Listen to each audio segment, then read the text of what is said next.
With the play calling, with the 4th and 1, 4th and 2, 4th and 3, what have you, with this decision to go for it and not make it, how much of that is a decision between Johnson and Campbell? Is that Campbell going for it? Like, what exactly is happening there? Well, they made a decision. I'm talking about when Dan Campbell took the job on how they were going to play. They say, we're going to play to win. We're not going to play not to lose. And in doing so, if you watch them play all season, that's who they were. The situations never dictated whether they went for it or not. If his team was playing well and they got those 4th and 1s, and sometimes they were on their side of the 50 and they would do it. He stuck to his guns. And if I'm going to lose that decision, I can't second guess myself and then not go for it, feeling like I should have. It just didn't happen for him, Sue. But I like what he did. I like how he did it all year.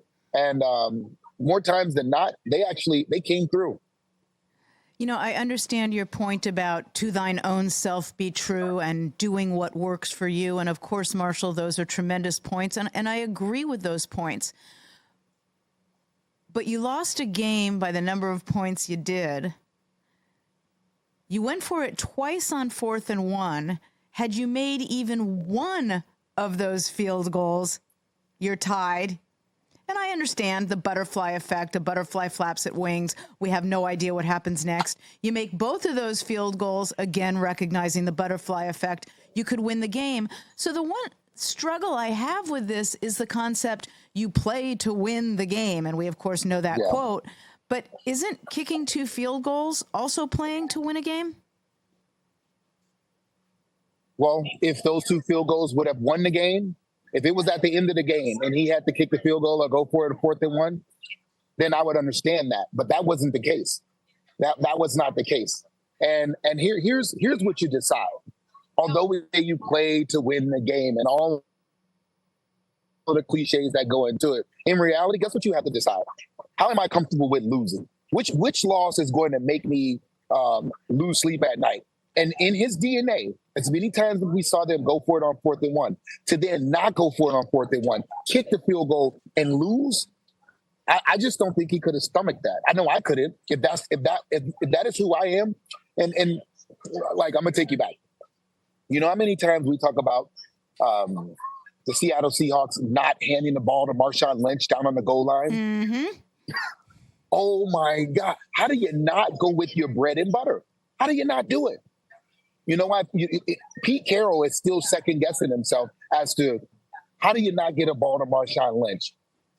Like everybody, I listened to Marshawn tell the story. Everybody knew what play was being called in the huddle. And when they called the play in the huddle, he said everybody looked up at him like, what?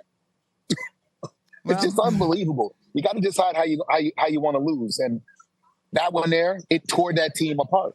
And Marshall, I shared earlier in the show that I spoke with someone with the Lions who said, you know, put the questionable call aside, the guys in the locker room, and these are exact words, would lay down in traffic for Dan Campbell. He's built more than a team. He's built a family. You know, I think that's terrific from the player perspective.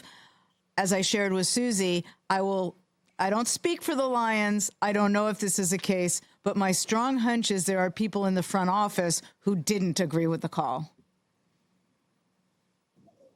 Well, I'll be honest with you. Everybody in the front office, aside from Brad and Ray Agnew and the people that are new,